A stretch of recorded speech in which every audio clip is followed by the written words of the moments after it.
Olá, torcedor alvirrubro que acompanha o canal do YouTube do Anderson Batista, sejam muito bem-vindos.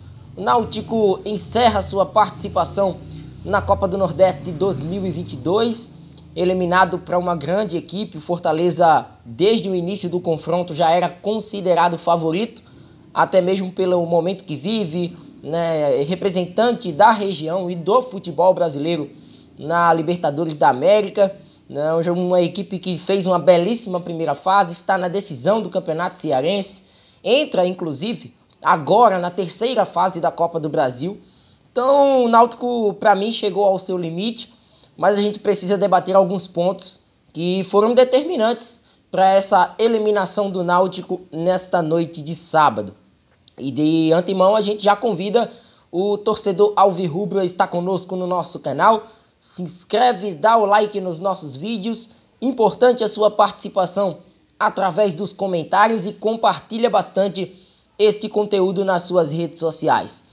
É aquela, eu tenho a ótica de que na primeira etapa o Náutico começou muito bem, foram 25 minutos de um futebol interessante, segurando o ímpeto ofensivo da equipe do Fortaleza, que tentou mais, é bem verdade. Mas é um Fortaleza que errou também bastante. Até por tentar mais, errou mais. E o Náutico, no último terço de campo, acabou falhando. Não gostei da formação inicial do técnico Felipe Conceição. Com o retorno do Camutanga à zaga, teria repetido a zaga, Wellington e Carlão. E também não teria feito a substituição no fim do jogo.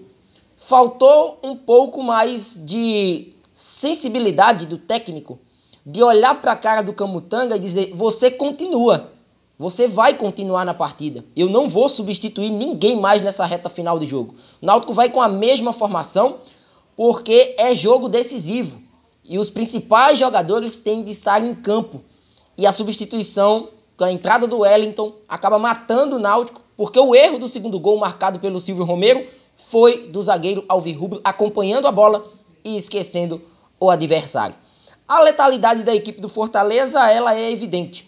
É uma equipe que não teve tanta posse de bola assim no início, mas conseguiu abrir o marcador numa jogada, um belo passe do Tinga, e percebi que a equipe do Fortaleza perdeu um pouco essa criação pelo lado direito com a saída do zagueiro barra lateral Tinga, nesse esquema do técnico Juan Pablo Vojvoda.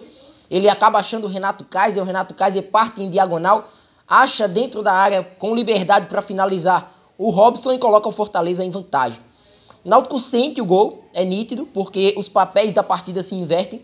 O Fortaleza ele começa a dosar um pouco mais a intensidade, a ter um pouco mais a bola e a criar situações.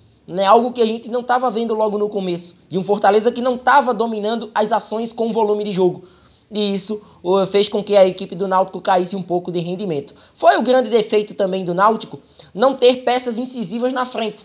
Jean Carlos, para mim, participa só do jogo. Mais uma partida abaixo do Léo Passos, mais um jogo bastante questionável do Leandro Carvalho, e eu particularmente não entendi a titularidade do Leandro Carvalho. Não sei se o Felipe Conceição estava apostando num jogador que conhece a Arena Castelão, porque boa fase o jogador alvirrubro não vive. E tinham opções interessantes para o setor. Tinha o retorno do Robinho, tinha o Pedro Vitor, que foi bem contra o Botafogo da Paraíba e hoje nem foi acionado. Então o Náutico, para mim, pecou também nessa questão da escalação. A entrada do Ralf foi interessante, poderia ter entrado como lateral direito. A gente viu que no segundo tempo fortaleceu a marcação e fortaleceria caso estivesse na formação inicial da equipe, tendo um outro jogador ali, quem sabe o Djavan, fazendo a dupla com o Vagninho. Um Náutico mais retraído, dando campo para o Fortaleza, porque foi o que a gente viu de forma inversa na segunda etapa. O Fortaleza que acabou dando a bola um pouco mais ao Náutico, espaços ao Náutico, mas é aquela história que citávamos há pouco. Jogadores com mais contundência na frente. O Náutico precisa de atacantes que cheguem para decidir. E a história do jogo poderia ter mudado se o Náutico tivesse concluído as suas chances criadas na reta final da segunda etapa. A defesa do Lucas Perry, do pênalti cobrado pelo Matheus Vargas, ela praticamente vira a chave da partida. De um Náutico que já estava aceitando praticamente o resultado, para um Náutico que ganhou contornos aguerridos nos últimos minutos do jogo. Então o Náutico não soube aproveitar essa situação, né, de pressionar a equipe do Fortaleza, que também tem seus méritos no quesito marcação. Foi uma equipe que se impôs nesse estilo de jogo e, no fim das contas, as substituições do Fortaleza mantiveram o nível de atuação da equipe. O Fortaleza, ele troca peças, mas o estilo de jogo, o método de trabalho, né, a forma como o Vojvoda quer a equipe em campo, isso prevaleceu no fim das contas. E saiu o Robson, né, que foi o autor do gol, para a entrada de Romero, que também foi o autor de um dos gols da vitória do tricolor do PC.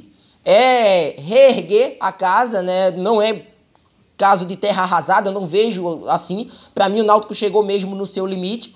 E é buscar agora no campeonato pernambucano, né, uma boa atuação para, quem sabe, decidir a competição. Né? Acredito que o próximo jogo do Náutico seja mesmo já neste meio de semana. A expectativa é que a Federação Pernambucana de Futebol possa marcar o jogo do Náutico contra a equipe do Santa Cruz para esse meio de semana, porque só restou agora para o Timbu o campeonato estadual. E vai jogar todas as suas fichas no estadual, mas não deixa a Copa do Nordeste de uma forma vergonhosa, porque muitos imaginavam que o Náutico não seria uma equipe competitiva diante do Fortaleza. E não foi assim que a gente viu. Foi um Náutico que competiu, que lutou, que buscou, mas que chegou, né, diante de uma equipe que está num patamar superior e que também estava numa boa tarde e noite na Arena Castelão, com a presença maciça do seu torcedor nas arquibancadas. Então 2-0 Fortaleza, vida que segue, bola para frente, uma eliminação para se reparar alguns dos erros que foram cometidos pela equipe, pensando no estadual e principalmente na disputa da Série B do Campeonato Brasileiro, já que a estreia está próxima, no comecinho do mês de abril. O Náutico já tem o Londrina fora de casa, né, pela estreia do Brasileirão. Então, recuperar as peças que foram desfalques hoje, né? Richard Franco, né, fez falta na equipe. Hereda, né, mesmo com alguns erros de saída de bola pela direita, o Tássio não esteve bem, mas o Hereda é sim participativo, né, nessa faixa de campo, né, e de uma certa forma rever alguns dos conceitos também, das formações iniciais, para tornar esse Náutico ainda mais forte. 2-0 Fortaleza. Agora quero a opinião do torcedor alvirrubro. O que é que vocês acharam dessa partida, dessa eliminação do Náutico fora de casa? Comenta à vontade e vem com a gente. Um forte abraço a todos e até a próxima. Valeu!